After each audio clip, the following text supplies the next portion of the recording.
Good morning everyone. मैं शिवम चौधरी आपका welcome करता हूं आपके अपने परिवार नॉलेज फ्रेंजी में।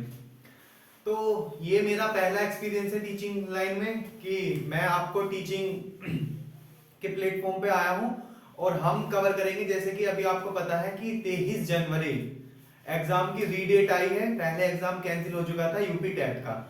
अब 23 जनवरी है तो लगभग हमारे पास 20 दिन हमें मिलते हैं।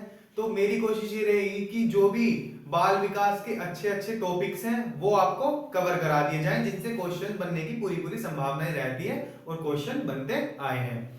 बाकी सब्जेक्ट्स तो बच्चों आप लोग देखिए कंपटीशन में पहले से ही होते हैं सब कि सब सब्जेक्ट्स मैथ वगैरह कवर कर लेते हैं आप लोग। जो नया मतलब जो नई चीजें हैं या नया सब्जेक्ट है वो है बाल विकास, जिसे पढ़ने की बहुत जरूरत होती है, जिससे हम अवेयर नहीं होते हैं। तो हम आज उसी की शुरुआत करेंगे, अच्छे अच्छे टॉपिक्स लेंगे। तो हमारा पहला ही टॉपिक बाल विकास से रिलेटेड होगा कि बच्चों का विकास किस क्रम में होता है। तो चलिए मैं आपका समय खराब न करते हुए क्लास शुरू करता हूं। आज का हमारा क्या शुरू हो रहा है? बाल विकास। ठीक है बच्चों। तो किन किन स्टेजेस होती हैं इसकी बाल विकास में, तो देखिए देखते हैं हम। हाँ जी, पहला हमारा टॉपिक रहेगा बाल विकास की अवस्थाएं। अवस्थाएं कह लीजिए या चरण कह लीजिए। ठीक है बच्चों। चलिए, तो जब इन्हें हम तीन कैटेगरीज में डिवाइड करते हैं। पहली अवस्था होती है शैशवावस्था, दूसरी होती है बाल्यावस्था और तीसरी होती है किशोरावस्था। कौन कौन सी होती है बच्चों? पहली होती है आपकी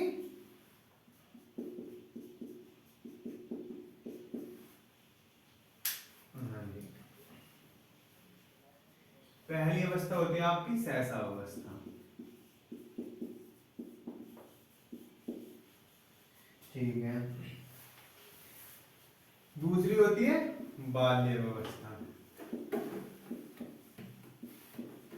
और तीसरी होती है बच्चों किशोरावस्था। तो ये तीन स्टेजेस होती हैं। जब बच्चा जन्म से लेकर 3 वर्ष तक कौन सी अवस्था में होता है? शैशवावस्था। जन्म से 3 वर्ष तक की उम्र क्या कहलाएगी? शैशवावस्था। ठीक है। उसके बाद बाल्यावस्था में आता है आपका 3 से 12 वर्ष। ठीक है जी, 3 से 12 वर्ष। लेकिन बाल्यावस्था को हम दो कैटेगरी में डिवाइड कर देते हैं। एक पूर्व बाल्यावस्था यानी कि 3 से 6 वर्ष, और दूसरा पीरियड होगा आपका 6 से 12 वर्ष यानी कि उत्तर बाल्यावस्था। तो इसे किन दो हिस्सों में तोड़ देंगे? ये आएगा आपका पूर्व बाल्यावस्था और ये आएगा आपका उत्तर बाल्यावस्था। तो इसमें क्या होता है? ये हमारा होता है 3 से 6 वर्ष। ठीक है जी। और ये आपका 6 से 12 वर्ष। जिन बच्चों का सी टेट का एग्जाम चल रहा है उनके लिए मैं बता दूं कि वैसे जो सेफ एरिया होता है, जो हम मोस्टली मानते हैं, जन्म से 3 वर्ष होता है। लेकिन सी टेट ने क्या करा, एक बार क्वेश्चन पूछा, उसमें शैशवावस्था की जो आंसर की थी उन्होंने उसमें 0 से 2 वर्ष शैशवावस्था की एज दी है। अब जब एक बार सी टेट ने 0 से 2 दे दी, तो वो किसी अगर क्वेश्चन को दोबारा पूछता है तो उसमें ऑप्शन चेंज नहीं हो सकता। अगर सी टेट में किसी का क्वेश्चन आ रहा है तो उसमें आप 0 से 2 वर्ष लगाएंगे, क्योंकि अगर वो चेंज कर देते हैं अपना आंसर तो बच्चे उन पे क्या कर देंगे? क्लेम कर देंगे, रिट डाल देंगे कि पहले ऐसा दिया था आपने। तो बाकी सबके लिए यूपी टेट में आए तो 0 से 3 लगाना है। ठीक है। और अगर किसी का सी टेट में बनता है तो 0 से 2। अब तीसरी अवस्था है 12 से 18 वर्ष। ठीक है। और कुछ थोड़ा ऑप्शन के अकॉर्डिंग भी देखना होता है।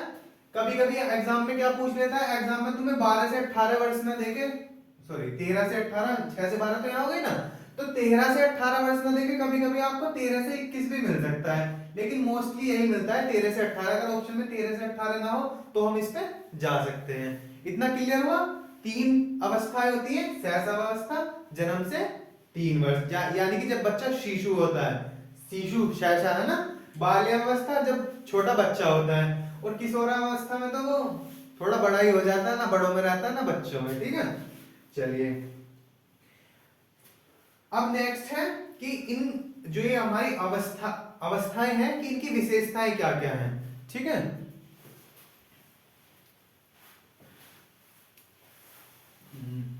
चलिए देखिए, साथ के साथ आप लोग नोट करते चले, अदरवाइज अगर नोट नहीं करना है तो चिंता की कोई जरूरत नहीं है, आपको नोट्स हमारे टेलीग्राम चैनल पर प्रोवाइड करा दिए जाएंगे। ठीक है बच्चों, आप यहाँ केवल क्लास लीजिए क्योंकि समय कम है, अगर आप अब नोट्स बनाएंगे तो थोड़ा दिक्कत में आ जाओगे, तो इसलिए आप वहां से रिवाइज कर सकते हैं टेलीग्राम चैनल से। आगे है सहसावस्था की विशेषताएं।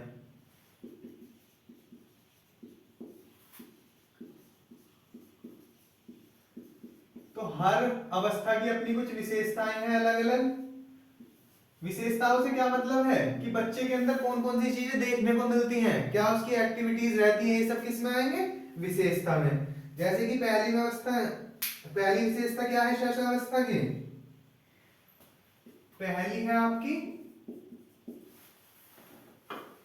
अपरिपक्वता। ठीक है, दूसरी क्या है, पराश्रित, और तीसरी है आपकी मूल प्रवृत्त्यात्मक व्यवहार। शब्दों से मत घबराना कि क्या लिख दिया, सब एक्सप्लेन कर दूंगा मैं, तुम्हें टेंशन की कोई जरूरत नहीं है। और चौथी संवेग अस्थिरता, संवेगशीलता। ठीक है, संवेग अस्थिर रहते हैं इस अवस्था में। तो अपरिपक्वता से मतलब क्या है, अपरिपक्वता से मतलब है इमैच्योरिटी, यानी कि बच्चा मैच्योर नहीं होता है। ठीक है, उसे कोई किसी चीज की कोई खास समझ नहीं होती है, बस जो करना होता है करना होता है, बच्चा जो मन करेगा वो करेगा। ठीक है, पराश्रित से मतलब है कि वो अपने हर एक काम के लिए किसी दूसरे पर आश्रित होता है, बच्चा अपने घर वालों पर आश्रित होता है, मम्मी पर आश्रित होता है। ठीक है, और मूल प्रवृत्त्यात्मक व्यवहार, यानी कि क्या, सिर्फ या तो बच्चा क्या होगा, जरा सी देर में दुखी हो जाएगा, जरा सी देर में खुश हो जाएगा। बच्चे की मम्मी उससे थोड़ी देर के लिए दूर चली गई और नहीं मिली, बच्चा रोना शुरू कर देगा, बच्चा दुखी हो गया। मम्मी आ जाएगी, बच्चा मम्मी को देखते ही खुश हो जाएगा। तो बस यही दो मूल प्रवृत्त्यात्मक व्यवहार होते हैं बच्चे के, क्या, सुख और दुख। ठीक है बच्चों, अब संवेगशीलता क्या है कि बच्चे के इमोशंस। ठीक है, इमोशंस बच्चे में दो ही होते हैं सहसावस्था में, कौन कौन से, क्रोध आ जाएगा, भय लगना शुरू हो जाएगा, और क्या, या खुश हो जाएगा। खुश से मतलब क्या है, सॉरी, संवेग केवल तीन है, कौन कौन से, भय, क्रोध और आपका प्रेम। या तो बच्चा क्या करेगा, बस प्रेम पूर्वक रहेगा, या भय कैसे, अब भय की ये है कि बच्चे को ना डराए, तो ये प्राणी ऐसा है ना जाने किधर किधर निकल जाए। मम्मी कहती है ना, देख छत पे मत जाना, छत पे हवा है। अब हवा ना तो हमने दिखाया है उसे, ना उसने देखा है कि देख कोको आ गई, ये ले गई। तो इस तरीके का क्या है, भय बना देते हैं बच्चे के मन में काल्पनिक चीजों का जो होती नहीं है, तो बच्चा इससे थोड़ा डरता है। क्रोध, उसकी मनमानी ना हो, जिस चीज की उसकी इच्छा है तो उसे क्रोध आ जाएगा, सामान तोड़ने फोड़ने शुरू कर देगा। ठीक है, और प्रेम पूर्वक रहता ही है जब वो खुश रहता है।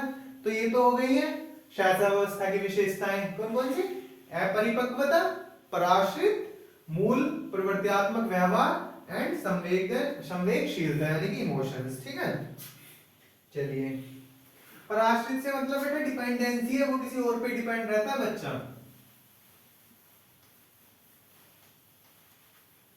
अब किसकी अवस्थाएं देखेंगे, बाल्यावस्था की। ठीक है, बाल्यावस्था की विशेषताएं। तो मैंने बताया था बाल्यावस्था दो प्रकार की होती है, कौन कौन सी, पूर्व बाल्यावस्था, और दूसरी कौन सी होती है बच्चों,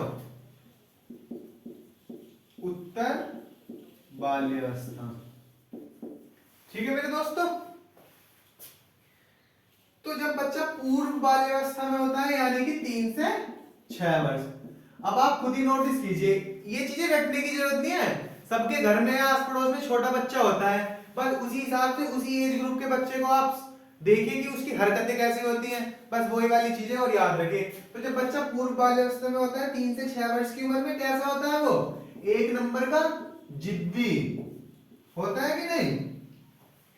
दूसरा, खेलना बहुत पसंद होता है बच्चों को 3 से 6 वर्ष की उम्र में। ठीक है जी, खेलना पसंद हो गया। और क्या? जिज्ञासा। जिज्ञासा से मतलब कहां, कब, क्यों, कैसे, इतने क्वेश्चन पूछता है ना कि घर वालों की नाक में दम करके रखता है। मम्मी मम्मी ये क्या है, ये क्यों है, ये कैसे हुआ, है ना? हाँ। और क्या? नकल करने की प्रवृत्ति। ये नकल करना वो नहीं है कि आप उसको होमवर्क दे दोगे कि नकल करके लाओ, ये नकल करने की प्रवृत्ति है। बेटा पापा कैसे चलते हैं, मम्मी घूंघट कैसे करती है, ठीक है, भैया कैसे नाचते हैं, इस तरीके से, है ना? तो क्या क्या है पूर्व बाल्यावस्था की विशेषता? बच्चा जिद्दी होगा, खेलना बहुत पसंद करता होगा, जिज्ञासा से भरा हुआ होगा और नकल करने की प्रवृत्ति होगी। बाल्यावस्था के क्वेश्चन बेटा बनते बहुत है यूपी टेट में, इसकी विशेषताएं, ठीक है। अब उत्तर बाल्यावस्था में आ जाओ, इसमें क्या आएगा?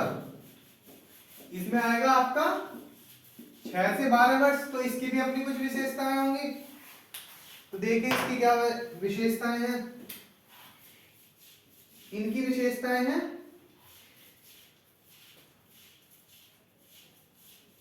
चेतना में नैतिकता का विकास, ठीक है भाई, हमारी राइटिंग पे मत जाना, राइटिंग थोड़ी ऐसी है। चेतना व नैतिकता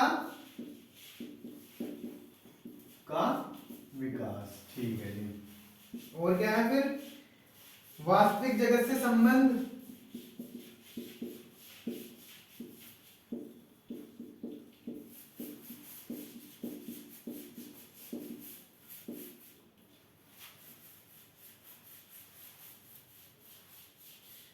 और तीसरा है आपका सामाजिक गुणों का विकास।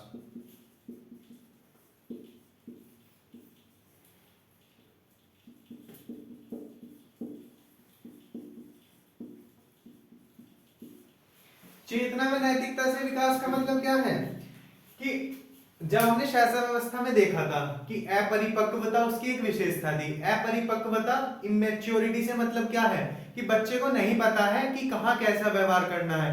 मान लो आपके पड़ोस में या घर में किसी प्रकार की अनहोनी हो गई है, मान लो साइड वाले अंकल जी का एक्सीडेंट हो गया, उन्हें बहुत ज्यादा चोट फोट लग गया है और उनके घर में थोड़ा शोक वाला मातम सा बना हुआ है कि मतलब लोग परेशान है।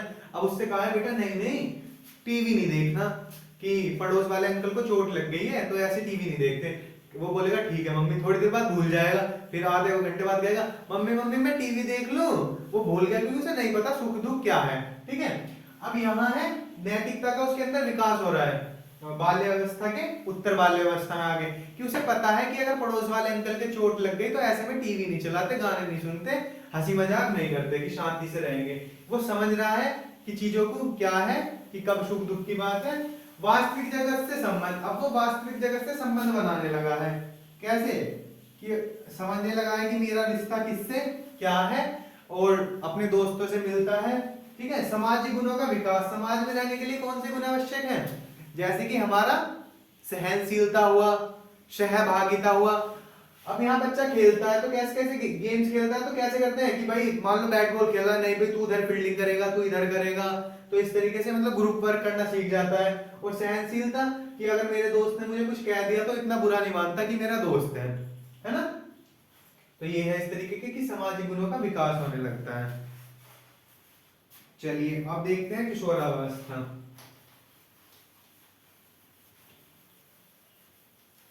किशोरावस्था क्या बताई थी, साथ के साथ रिवाइज करते चला करो चीजों को एक दूसरे से जोड़ते हुए। एज ग्रुप क्या बताया था किशोरावस्था का?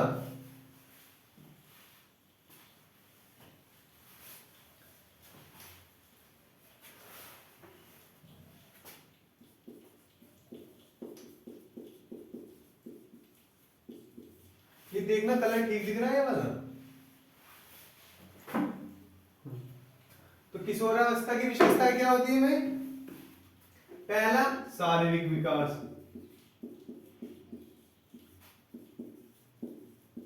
ठीक है। दूसरा, मानसिक विकास,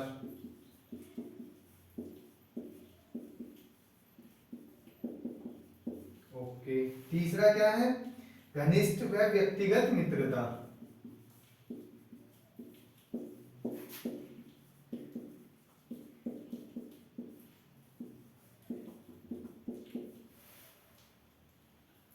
और स्वतंत्रता व विद्रोह की भावना, स्वतंत्रता व विद्रोह की भावना, ठीक है बच्चों। शारीरिक विकास, किशोरावस्था यानी कि 12 से 18 का एज ग्रुप, ठीक है, 12 से 18। शारीरिक विकास बच्चों में इस समय में जब बच्चा 12 साल का हो जाता है, 12-13 का, तो शारीरिक विकास होता है, हाइट भी बढ़नी शुरू हो जाती है। और जैसे कि शारीरिक विकास में और क्या होगा, हार्मोन्स चेंजेस आएंगे कि लड़कों के दाढ़ी के 2-4 बाल निकलने लगेंगे, बच्चा शर्मीला हो जाता है इस एज में बहुत। लड़कियों का क्या होता है, लड़कियों के पीरियड्स स्टार्ट हो जाते हैं इसी एज में, 12 से 13 की एज ग्रुप में, ठीक है, और उनकी आवाज बड़ी कोमल हो जाती है। तो ऐसे शारीरिक चेंजेस दिखेंगे, विकास होगा। मानसिक विकास क्या है कि बच्चा तर्क करने लगता है, ठीक है, तर्क करने लगेगा, लॉजिकल बातें करेगा, ठीक है। और वैसे भी मानसिक, इसी एज में किशोरावस्था में दिमाग का सबसे अधिक विकास होता है, ठीक है, मानसिक विकास सबसे अधिक होगा इसी एज में, ठीक है जी। और क्या होगा, घनिष्ठ व व्यक्तिगत मित्रता, ये वो वाली एज है जहां बच्चा कि मेरा दोस्त मेरा ही रहेगा, किसी और से मित्रता ना कर ले, किसी और का घनिष्ठ मित्र ना हो जाए, क्योंकि यहाँ इसके मन में बहुत सारे विचार चलते रहते हैं जिन्हें वो केवल अपने परम घनिष्ठ मित्र से ही साझा करता है, ठीक है, अपनी इच्छाएं, अपनी बातें, ठीक है। तो ऐसे में घर वालों को थोड़ा ध्यान रख, घर वाले क्या करते हैं ऐसे में, जो अच्छे परिवार वाले होते हैं ध्यान रखते हैं कि हमारे बच्चे की मित्रता कैसे बच्चे के साथ है, ठीक है। तो इस एज में पेरेंट्स को कोशिश करनी चाहिए कि वो बच्चों से ना हमेशा पेरेंट्स वाला बिहेवियर नहीं करे, मैं तेरा पापा हूं, मेरे सामने ऐसे कैसे बैठ गया, ऐसे कैसे बोलना है। तो यहाँ की कोशिश करनी चाहिए कि वो बच्चे से फ्रेंडली बिहेव करे। तो जाओ, उसे ये चाहिए ना घनिष्ठ में व्यक्तिगत मित्रता, कि वो पेरेंट्स खुद हो। अब इस उम्र में बच्चे को कंधा चाहिए, अब घर में नहीं मिलेगा, वो कहीं और ढूंढेगा, और वो कंधा कितना सुरक्षित है अब ये तो पता नहीं है। तो यही है कि उसकी, बोलते हैं ना कि फ्रेंड सर्कल कैसा है, जो पेरेंट्स कहते हैं कि बच्चा तो हमारा बहुत अच्छा था पर निकम्मे दोस्तों ने इसे बिगाड़ दिया। तो ये वही एज ग्रुप है। तो निकम्मे दोस्त बनने को देते हो आप ही बनो ना, जब आप अच्छे हो तो आप दोस्त बनने की कोशिश करो। स्वतंत्र व विद्रोह की भावना, अब यहाँ के वो जो ये रीति रिवाज है ना, धार्मिक बातें, रीति रिवाज, अंधविश्वास, इन सब की धज्जियां उड़ाने लगता है। मम्मी कह रही है बेटा आज तेरा एग्जाम है, तूने तुलसी जी को पानी नहीं दिया। वो कह रहा है मम्मी क्या है, मैं पढ़ूं या तुलसी जी को पानी दूं? तुलसी जी को पानी देने से कुछ नहीं होगा, वो एक आयुर्वेदिक प्लांट है जो केवल बहुत सारी बीमारियों के लिए फायदेमंद होता है। कि ऐसा कुछ नहीं है कि ये अंधविश्वास है कि अगर मैं तुलसी जी को पानी दूंगा तो मेरा एग्जाम अच्छा होगा या मेरी परसेंटेज अच्छी आएगी। उसे पता है कि अब पढ़ने से ही कुछ होगा। तो बहुत जल्दी विद्रोह की भावना भी बहुत है, अगर उसके अकॉर्डिंग कोई बात नहीं हो रही है, कोई चीज नहीं हो रही है, तो वो विद्रोह पे बहुत जल्दी आ जाता है। जो आप लोग देखते हैं ना कि बाल्यावस्था के क्राइम होते हैं, वो बाल्यावस्था के क्राइम नहीं होते, वो किशोरावस्था में बच्चा क्राइम करता है। कि जिन परिवारों में ऐसे होता है कि घर का माहौल अच्छा नहीं होता, पापा मम्मी पे चिल्ला रहे हैं या मम्मी पे हाथ छोड़ देते हैं, और बच्चा सॉरी, और बच्चा मम्मी के प्रति बहुत संवेदनशील है, और मम्मी के प्रति क्या, इस एज में बच्चा अगर कहीं भी गलत होता देखता है ना तो उसे लगता है नहीं यार ये गलत हो रहा है, कि तू ही न्याय का देवता है, न्याय कर दे। कभी कभी उसका मन करता है क्यों ना तू ही पापा के सिर पे उठा के ईंट मार दे, मुद्दा ही खत्म, या तू क्यों ना पापा पे हाथ छोड़ दे जब पापा मम्मी पे छोड़ रहे होते हैं। तो बस यही चीज है कि घर का माहौल अच्छा होना चाहिए, क्योंकि बच्चे के अंदर इस समय ऐसे चेंजेस आते हैं कि बच्चा अपने आप को क्या समझता है कि तू बहुत मैच्योर है, ठीक है, और कि चीजें गलत क्यों है, तो वो सब चीजें उसे समझ में नहीं आती। इस तरीके से बच्चा एग्रेसिव हो जाता है, तो थोड़ा ध्यान रखना चाहिए इस एज ग्रुप में। चलिए अब आगे देखते हैं। अब हम बात करेंगे शारीरिक विकास के ऊपर कि कौन सी अवस्था में शारीरिक विकास किस तरीके से होता है, ठीक है।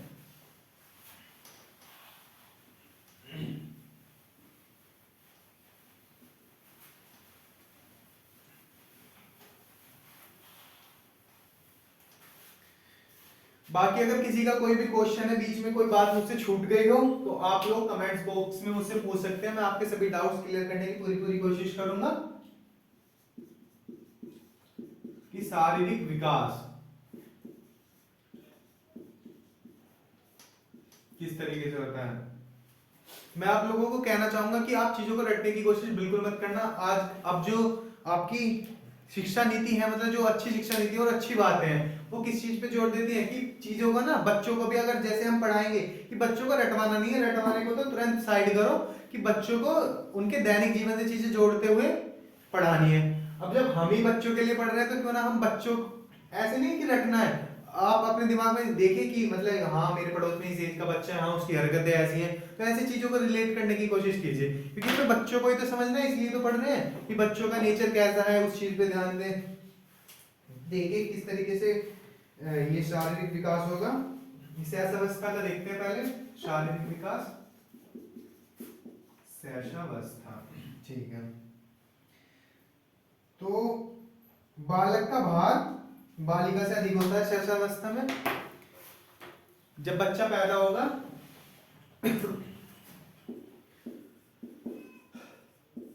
बालक, अरे भाई हमारी तो राइटिंग बस कमाल ही है।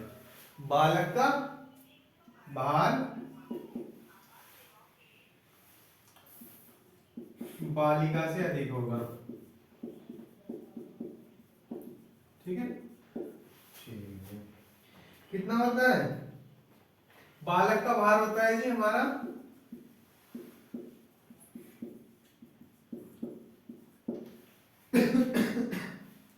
7.15 पौंड, ठीक है बच्चों।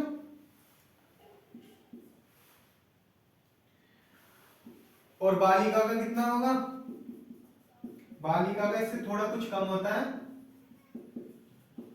बालिका का होता है 7.13 पौंड। कभी कभी क्वेश्चन किलो में भी पूछ लेता है कि बच्चे का कितना होगा, तो ये जो 7.15 है लगभग होता है 3 किलो 200 ग्राम के करीब। तो आप ऑप्शन देख सकते हैं कि कौन सा 3 किलो के आसपास का है, मैच कर रहा है, उस हिसाब से लगा देना। मैं लिख देता हूं 3 kg 200 ग्राम, ठीक है, क्लियर। और इसकी क्या विशेषताएं हैं?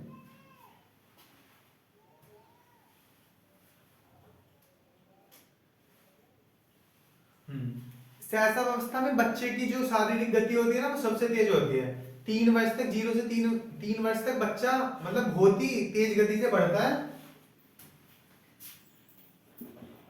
शैशवावस्था 0 से 3 में बच्चा तीव्र गति से बढ़ता है। बच्चा तीव्र गति से बढ़ने से मतलब क्या है कि बच्चे का विकास जो हो रहा है, बच्चे की हाइट वगैरह जो बढ़ रही है, कि बच्चा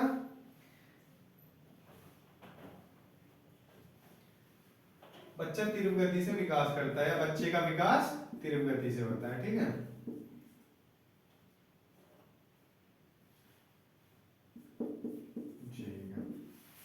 क्लियर। अब जब बच्चा पैदा होता है तो किस रेशो में होता है बेटा? जब बच्चा पैदा होता है ना, तो उसका सर उसकी हाइट का 1/4 के रेशो में होता है। क्या कि जब बच्चा पैदा होगा,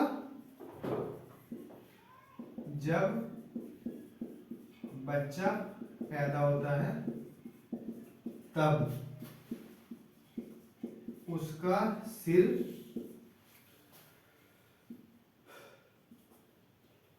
1/4,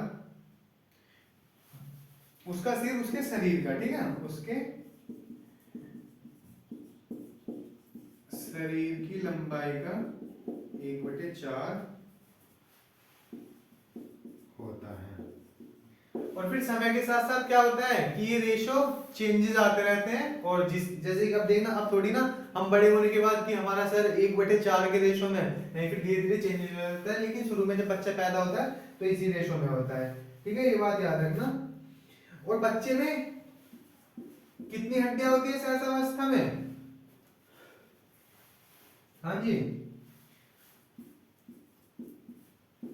हड्डियों की संख्या जब बच्चा पैदा होता है 270। याद रखना, कंफ्यूज मत हो जाना। बच्चों में कितनी हड्डियां होती हैं? 270। क्यों होती हैं? क्योंकि अब जैसे आप लोगों को दिख रहा है, अभी हमारी मसल्स स्ट्रॉन्ग है, सॉरी हमारी बोन्स स्ट्रॉन्ग है, लेकिन बच्चे की क्या होती है?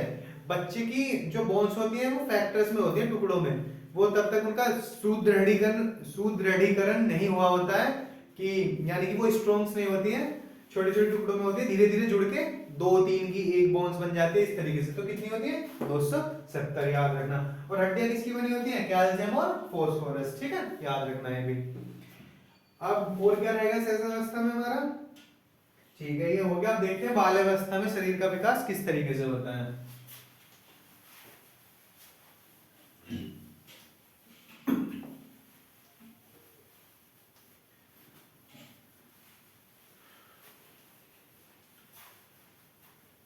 एक सेकंड भाई।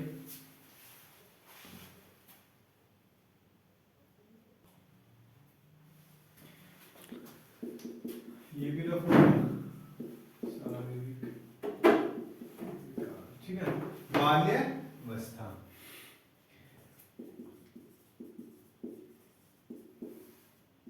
तो बाल्यावस्था में क्या था? इसमें क्या होगा हमारा? भार में पर्याप्त वृद्धि होगी, ठीक है, अगर घर वाले बच्चे के खान पान का ठीक से ध्यान रखेंगे।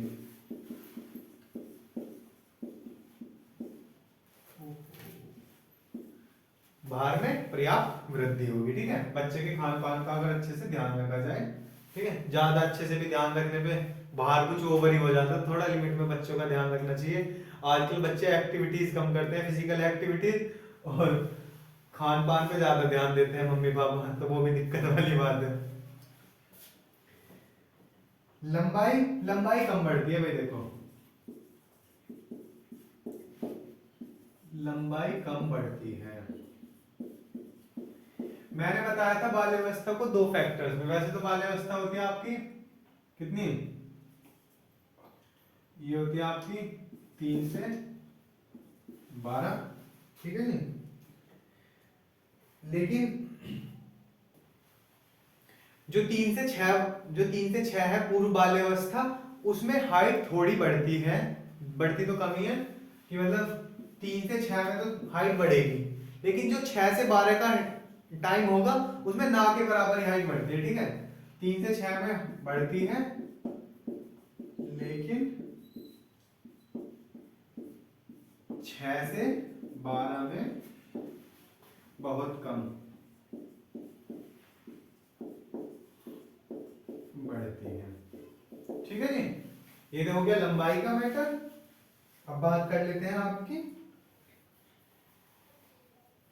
दांत। और क्या होगा? दांत।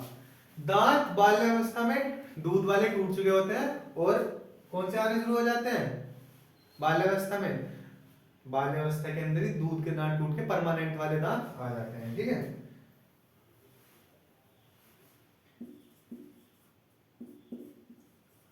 ओहो, दूध के दांत टूटकर परमानेंट दांत आ जाते हैं।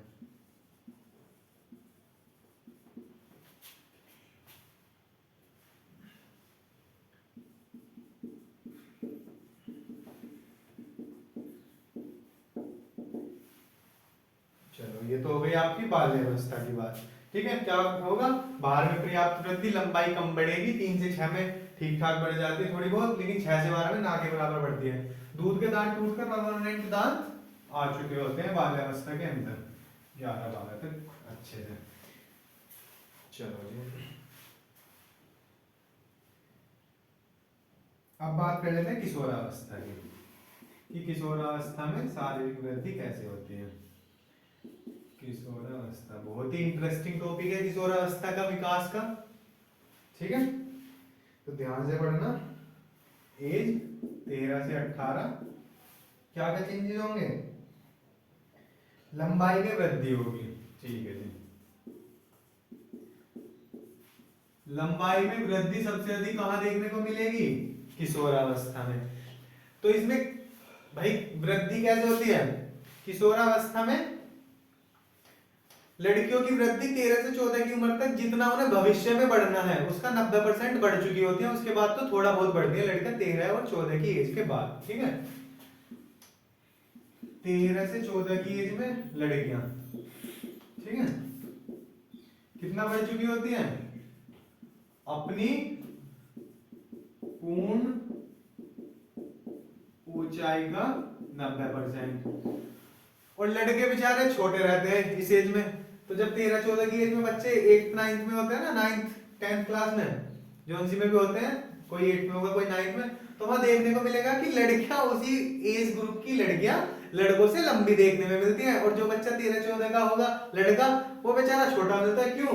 क्योंकि 13 से 14 की उम्र में लड़के अपनी हाइट का केवल 57% ही बढ़ते हैं। लड़के अपनी पूर्ण ऊंचाई का 57% तक बढ़ते हैं। तो कहने का मतलब है कि लड़के आराम से 20-21 तक बढ़ते हैं, या जो भी 18-19 तक विकास होना होता है, लेकिन लड़कियों का 13 से 14 की एज तक 90% बढ़ चुकी होती है, केवल 10% बढ़ते हैं। फिर वो जो भी बढ़ना होता है वो 15-16 तक बढ़ लेती है, फिर नहीं बढ़ती। ठीक है, चलिए, त्वचा व बाल निखर जाते हैं। ठीक है,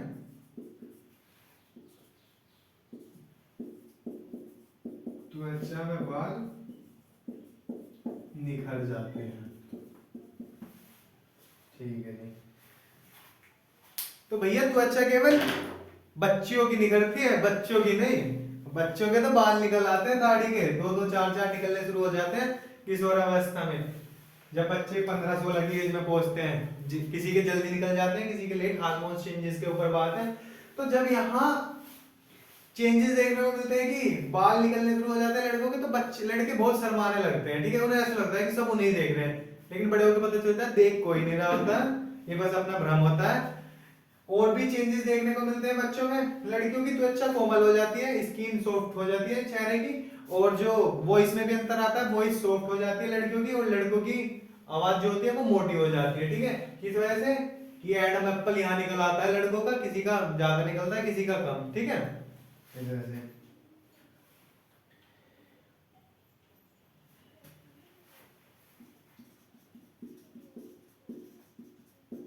दांतों का विकास हो जाता है।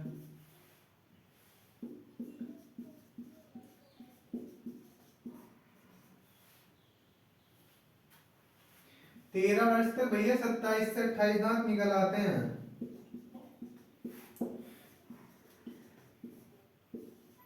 और बाकी के जो ऊपर के बचते हैं वो भी 18-19 तक निकल ही आते हैं, जिसे अकलदाढ़ बोलते हैं। किसी किसी के लेट भी निकलते हैं। जिसे कहते हैं ना कि अकलदाढ़ निकल आई तो अकल आ जाएगी। अब किसी की ना निकले तो उसके अंदर अकल ही नहीं है। मतलब किसी किसी की लेट भी निकलती है, ऐसा कुछ नहीं है, कहने वाली बात है, तो कहते हैं ऐसे ही है। ठीक है, 13 वर्ष तक 27-28 दांत निकल जाते हैं, और बाकी के किशोरावस्था में यानी कि 18 तक निकल आते हैं। ठीक है,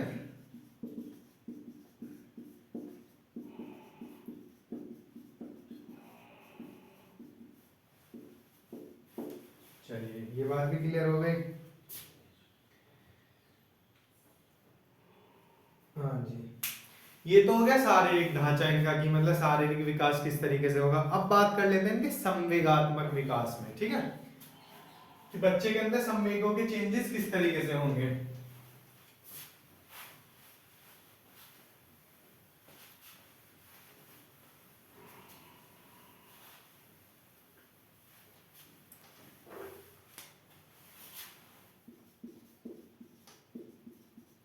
संवेगात्मक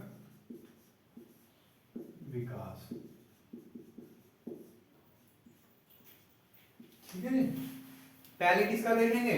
शैशवावस्था से लेंगे, जिस सीक्वेंस में देखते चल रहे हैं।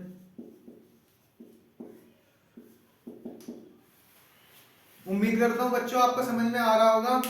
बच्चों कह लो या मेरे दोस्तों कह लो, ठीक है।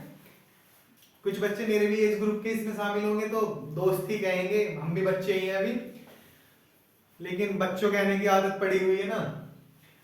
तो देखिए, अगर आपको वीडियो पसंद आ रही है, समझ में आ रहा है, तो लाइक कर देना और शेयर कर देना ताकि ज्यादा से ज्यादा लोग जुड़ सकें। ठीक है, और पसंद ना आए तो साइड में एक अनलाइक का भी ऑप्शन होता है, आप अनलाइक भी कर सकते हैं। ठीक है, तो चलिए बात करते हैं संवेगात्मक विकास की। तो सब सहसावस्था में संवेगात्मक विकास कैसे होगा?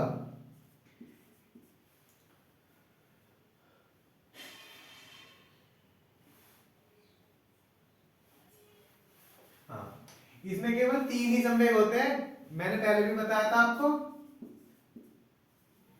भय, प्रेम व क्रोध।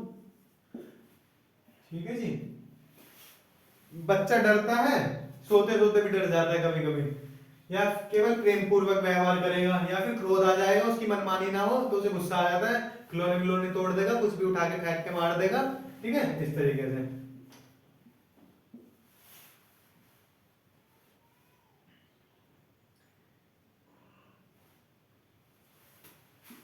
और क्या, थोड़ी थोड़ी देर में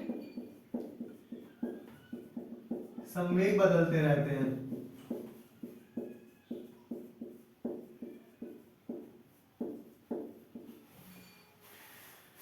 मान लो बच्चे को कुछ चाहिए, बच्चे को आप घुमा, चलो ऐसे मान लो बच्चे को आप घुमाने ले जाते हो, बच्चा कह रहा है कि घूमने चलना है, घूमने चलना है, आप नहीं गए, बच्चा रो रहा है क्योंकि उसकी तो मनमानी नहीं हुई, उसे गुस्सा आ रहा है। फिर आप बोले, आप कुछ लेके आए कोई नया खिलौना, कि ये खिलौना कौन लेगा, तो बोलेगा, चुप हो जाएगा, मैं लूंगा मैं लूंगा मैं खेलूंगा मैं खेलूंगा।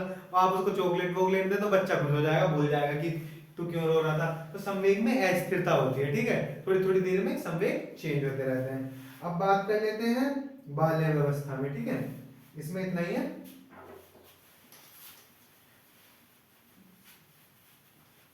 बाल्यावस्था में संवेग परिवर्तन, मतलब बाल्यावस्था का संवेगात्मक विकास।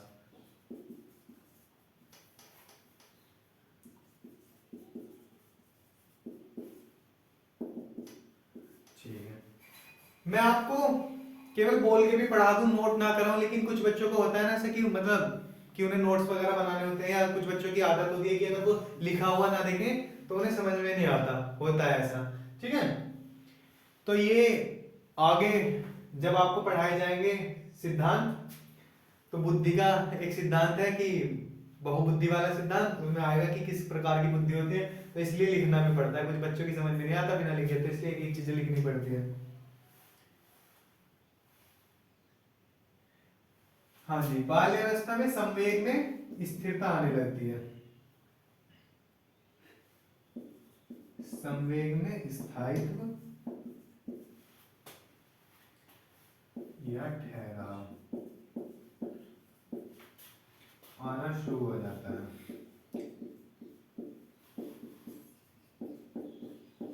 स्थायित्व में ठहराव से क्या मतलब है कि अगर अब बच्चा रो रहा है 3 के बाद, 3 की एज के बाद, 5-6 की एज में, कि अगर बच्चा रो रहा है तो आप उसे इतनी आसानी से चुप नहीं करा सकते, उसे पता है वो क्यों रो रहा है। अगर आप रोते हो तो भी कहोगे ना चॉकलेट कौन लेगा, तो वो चॉकलेट को भी फेंक के मारेगा, मुझे नहीं लेने, कि तुमने मेरी बात नहीं मानी थी, मुझे घुमाने नहीं लेके गए थे।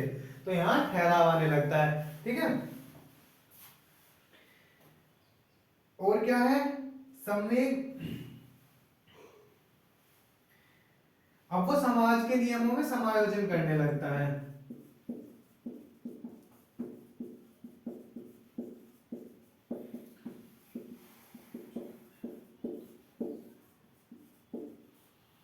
समायोजन करने लगता है, मुझे पता है कि अगर साइड में कुछ दिक्कत है, कुछ अनहोनी हो गई है, तो वहां हंसना नहीं है या कोई मनोरंजन वाली बात नहीं करनी है। मान लो किसी को चोट लग गई है तो उसे देख के हंसना नहीं है। और जी अगर कोई तुम्हें डांट रहा है तो तुम्हें कैसे रहना है, मतलब वो चीजों को समझने लगा है, महसूस करने लगा है, समाज के नियमों में समायोजन करने लगा, उसे पता है कौन सी बात सही है कौन सी गलत है।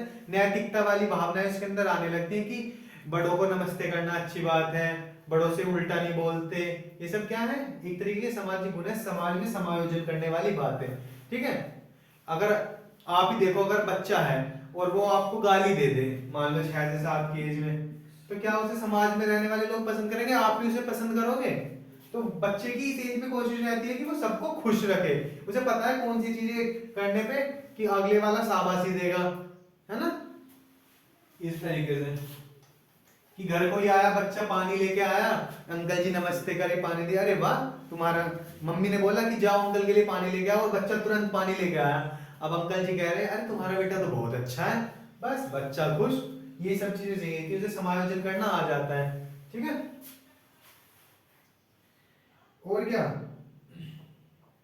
और होता है ईर्ष्या, ये मेन बात है। ईर्ष्या, घृणा व प्रतिस्पर्धा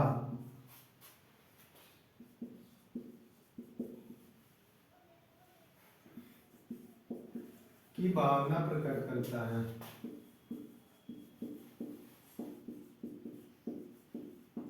ठीक है जी। बच्चा कौन कौन सी भावना है, ईर्ष्या, घृणा, प्रतिस्पर्धा। ईर्ष्या यानी कि जेलेसी, घृणा यानी कि हेट, एंड प्रतिस्पर्धा कंपटीशन। बच्चे में प्रतिस्पर्धा खुद पैदा नहीं होती, हम जैसे लोग, पेरेंट्स, टीचर्स, रिलेटिव कर देते हैं। कैसे, अगर कंपटीशन हेल्थी हो तो बहुत अच्छी बात है कि बेटा अगर वो कर सकता है तो तुम भी कर सकते हो, लेकिन जब ये हेल्थी कंपटीशन नेगेटिव कंपटीशन में कन्वर्ट हो जाए तो बहुत ही दिक्कत की समस्या होती है। कि प्रतिस्पर्धा में मतलब क्या, कि बच्चा किसी से ज्यादा नंबर लाने के लिए या कोई भी काम अच्छा करने के लिए कि खुद पे मेहनत ना करके उसे गिराने में लग जाए, वो क्या है, वो गलत बात है। प्रतिस्पर्धा क्या लाती है, ईर्ष्या, जेलसी की भावना उत्पन्न करती है। कंपटीशन, कि नहीं अब अगले से कंपटीशन है, तो अगर वो उससे अच्छा नहीं कर पा रहा तो उससे जेलस फील करने लगेगा।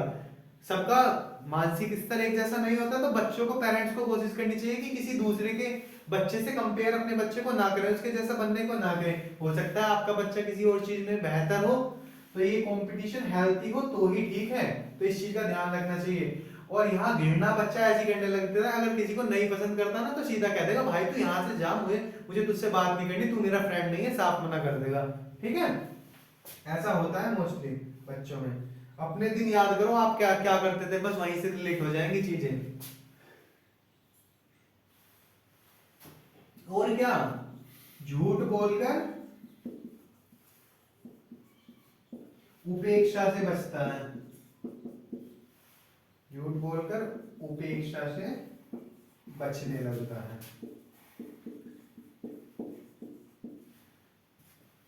झूठ बोलकर उपेक्षा से कैसे बचेगा, मान लो मम्मी पापा कहीं गए हैं और क्या के गए हैं, बेटा ये काम कर लेना आप, जब तक हम आए, कह देगा हाँ ठीक है मम्मी जी, ठीक है पापा जी, आप आओगे काम ओके मिलेगा। अब क्या है नहीं, क्या नहीं है, अब मम्मी पापा आए पूछेंगे भाई काम के लिए बोला था क्यों नहीं किया, तो बहाने बोल देगा वो मम्मी पापा ये हो गया था, ऐसे हो गया था, मैं भूल गया, मैं इस काम में लग रहा था तो इस वजह से।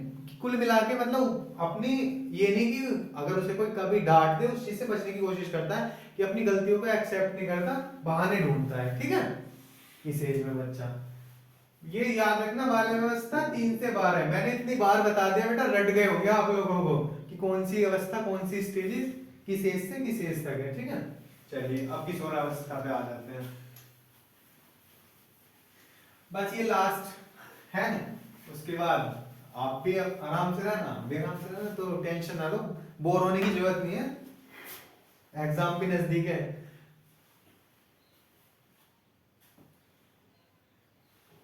अब आते हैं किशोरावस्था।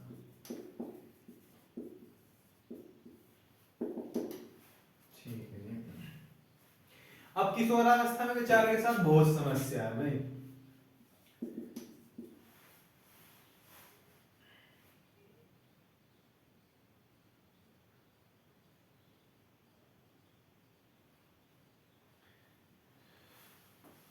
क्या समस्या है, ये बेचारा नया तो बालक है, यहाँ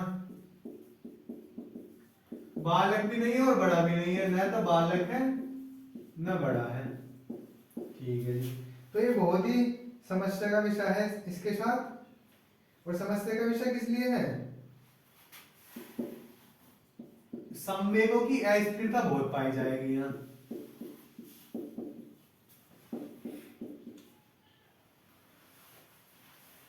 अब ये हो चुका है बड़ा, बड़ा भी नहीं हुआ है, अब ये थोड़ी एकदम चेंजेस आ जाएंगे। जो बच्चा कल तक कि अभी तू 12 साल का था तो तू बाल्यावस्था में था, अब तेरा बर्थडे आया तो एकदम 13 के एज ग्रुप में आ गया, तो रातों रात थोड़ी ना उसकी अंडरस्टैंडिंग डेवलप हो जाएगी भाई, धीरे धीरे तो होगी।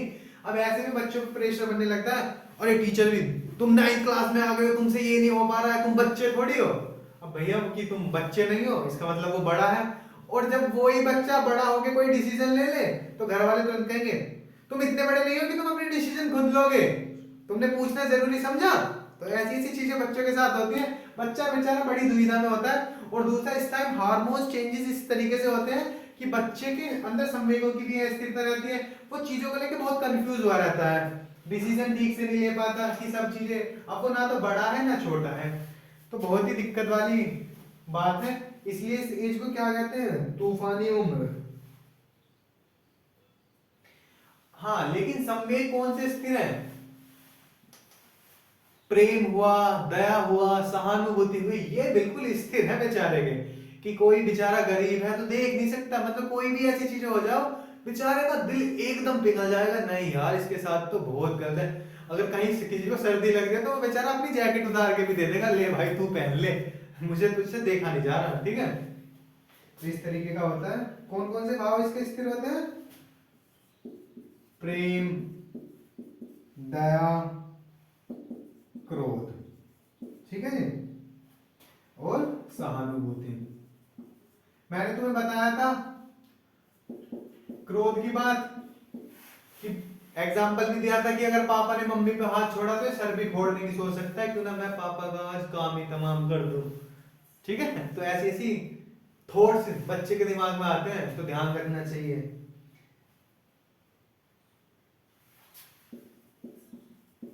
जैसे संवेग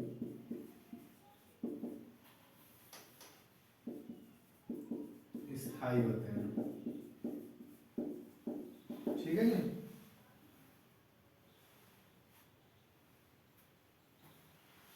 नियंत्रण नहीं रख पाता अपने आप पे, कुछ भी अगर गलत देखेगा तो एकदम बाहर, कि क्यों ना आज ही मैं इनका न्याय कर दूं।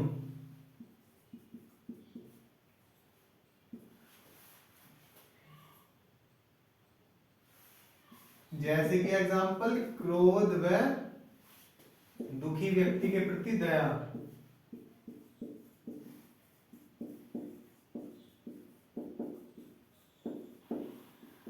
भाई हमारी राइटिंग थोड़ी गंदी है, हम धीरे धीरे सुधारने की कोशिश करेंगे, ठीक है। वैसे आप बता देना कमेंट्स बॉक्स में कि राइटिंग समझ में आ भी रही है नहीं, वैसे तो मैं साथ के साथ बोल भी रहा हूँ इसी वजह से। सबसे बड़ी बात, बच्चा चिंतित बहुत रहता है इस एज में। अब जरा मुझे ये बता दीजिए कि चिंता कौन सी रहती है इस उम्र में बच्चे को, कि 12 से 13 से 18 की एज में कौन सी चिंता आ गई, जॉब नहीं लग रही, या पैसा नहीं है पास, इस बात की चिंता है।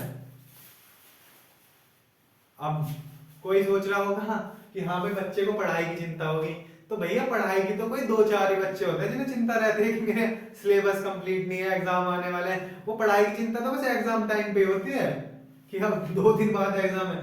चिंता क्या है इसे, तो इसकी चिंता समझ रहे हो क्या है, इसकी चिंता है कि मैं कैसा लग रहा हूं, कहीं जाएगा तो आधा 1 घंटा तो शीशे के सामने निकाल देगा कपड़े पहनने के बाद में, सही लग रहा हूँ, शर्ट का कलर ठीक है, मेरे बाल ठीक है, कहीं से 2-4 बाल इधर तो नहीं हो रहे।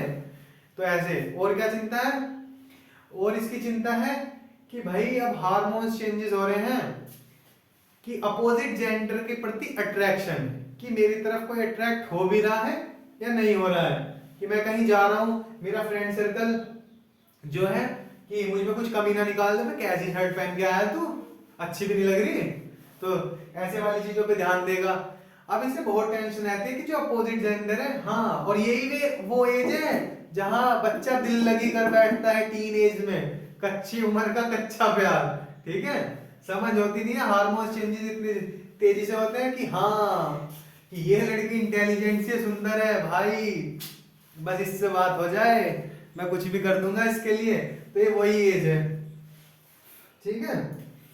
और क्या है इसकी विशेषता, प्रयास में असफलता तो घोर निराश,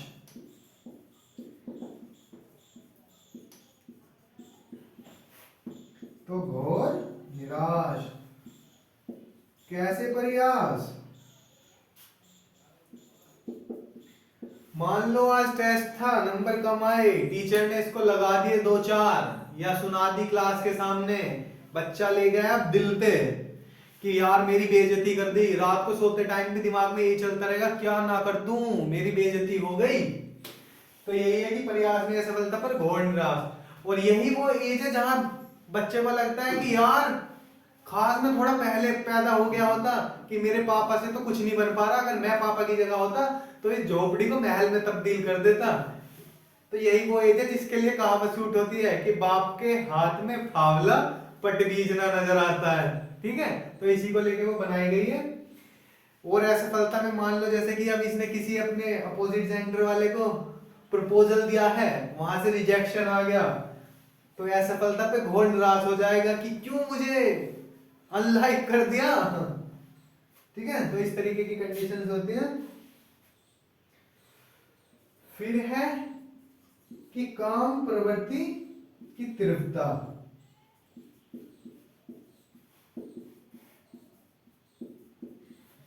काम प्रवृत्ति की तीव्रता, हाँ काम बहुत तेजी से करेगा, ऐसा कुछ नहीं है, ये उस वाले काम की बात नहीं हो रही है। काम प्रवृत्ति यानी कि सेक्स डिजायर्स। ठीक है, तो यहाँ बच्चे के अंदर बहुत कामुकता होती है, हार्मोन्स चेंजेस हो रहे होते हैं 12 से 13 की एज में। गर्ल्स में पीरियड्स स्टार्ट हो जाते हैं और लड़कों में दाढ़ी वगैरह आनी शुरू हो जाती है, और भी बहुत सारे हार्मोन्स चेंजेस होते हैं जिसके वजह से शरीर में चेंजेस आते हैं। तो वहां बच्चे में काम प्रवृत्ति अधिक देखने को मिलती है। इसी काम प्रवृत्ति के चलते बच्चा अपोजिट जेंडर पे ज्यादा फोकस करता है और अपने आप को ज्यादा सुंदर दिखाने में विश्वास करने लगता है, इस तरीके से। ठीक है, तो ये हो गया। अब बस एक पॉइंट और रह गया है, भाषा किस तरीके से विकास होता है। बस 2 मिनट और लगेंगी बेटा मेरे दोस्तों।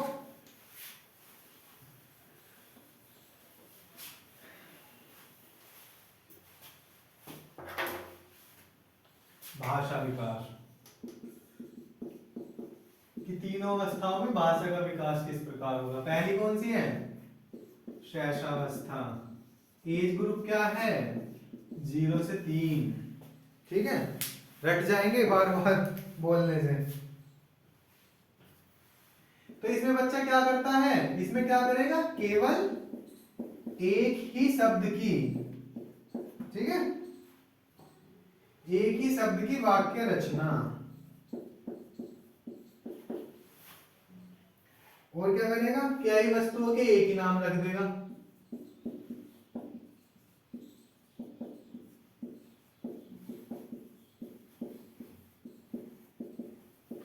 एक ही शब्द की वाक्य रचना कैसे, जो सेम मतलब सेम वर्ण से बने हुए शब्द होते हैं। जैसे पानी को क्या बोलता है, मम। ठीक है, ऐसे पापा।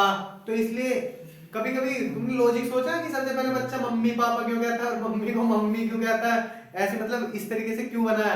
तो ये इसी वजह से बनाए होंगे। मम्मी, मम्मी में मैं आ रहा है ना, तो एक ही शब्द की वाक्य रचना करता है बच्चा जब छोटा होता है। तो मम्मी, पापा, तो पे यूज हो रहा है ना, वो तो आ तो साउंड में आ जाएगा इस तरीके से, जैसे मम हुआ। अब क्या ही वस्तु के एक ही नाम रख देगा ये प्राणी, कैसे, अप्पा, रोटी है तो भी अप्पा, परांठा है तो भी अप्पा, पिज्जा है तो भी अप्पा। उसे मतलब जो भी खाने का मिल जाए वो क्या है, अप्पा। तो ऐसा होता है जब किसी पड़ोस के बच्चे को ले आओ ना, तो वो सबका बहुत सारी चीजों का एक ही नामकरण कर रखता है, और कुछ नाम तो ऐसे रख देगा जो सुने भी नहीं होते, उसे वो उसी चीज से बुलाने लगेगा। तो अब बच्चा कुछ कह रहा है बहुत देर से, फिर उसकी मम्मी को बुला के लाना पड़ता है कि ये बच्चा बहुत देर से बोल रहा है, क्या मांग रहा है, हमें तो समझ नहीं आ रहा, मम्मी बताएगी ये मांग रहा है। तो ऐसे होता है। तो ये तो हो गई शैशवावस्था की बात। अब देख लेते हैं कौन सी अवस्था, बाल्यावस्था में क्या चेंजेस आते हैं भाषा में।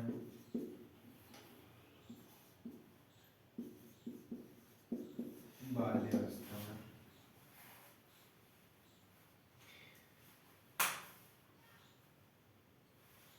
बाल्यावस्था में देखिए भाई, भाषा का विकास हो जाता है अच्छा खासा।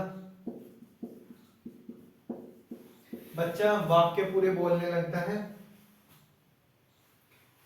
और बाल्यावस्था में बालिकाओं का विकास तेजी से होता है। बालिकाओं का भाषा विकास तीव्र होता है। ठीक है, लड़कियां जल्दी साफ बोलने लगती हैं, लड़के तो कई सालों तक तुतलाते रह जाते हैं, तो ये लड़कियों के लिए बेनिफिट है। और भैया लड़कियां हाइट भी जल्दी ले जाती हैं, मतलब 13 से 14 में अपना 90% बढ़ चुकी होती है, लड़के वहां भी कम रह जाते हैं। और लड़कियां बोलती भी जल्दी स्पष्ट है, और अच्छा बोलती है, स्पष्ट बोलती है और अच्छा बोलती है, सुरीला। तो ये बेनिफिट है। लड़कों का विकास हो जाता है उनका भी, लेकिन इतना ज्यादा नहीं होता, लड़कियों की अपेक्षा कम रहता है। अब आती है बात किशोरावस्था की।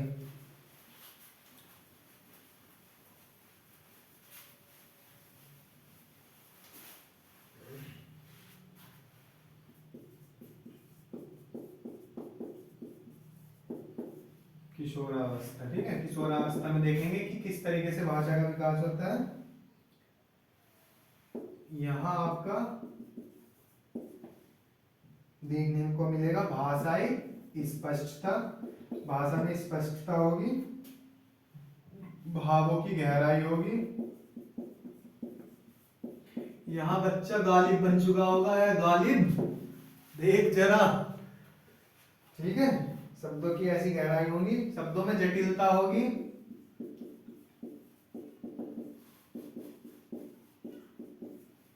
अच्छा जी,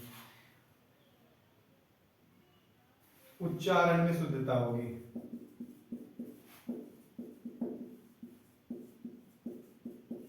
ठीक है भाई, लाइन कहाँ जा रही है मेरी, चलो कोई नहीं। कल्पना शक्ति भैया चरम पे होगी, ख्वाबी पुलाव पका रहा होगा कि काश ये होता तो आज यूं ना होता। कहानीकार एक नंबर का, चित्रकारी में मास्टर, ठीक है जी। एक नाटककार भी इसके अंदर छुपा हुआ होगा, अपने आप को किसी हीरो से कम नहीं मानता, अभिनेता बनने की सोचता है, बिल्कुल, और शब्द भंडार में वृद्धि होती है।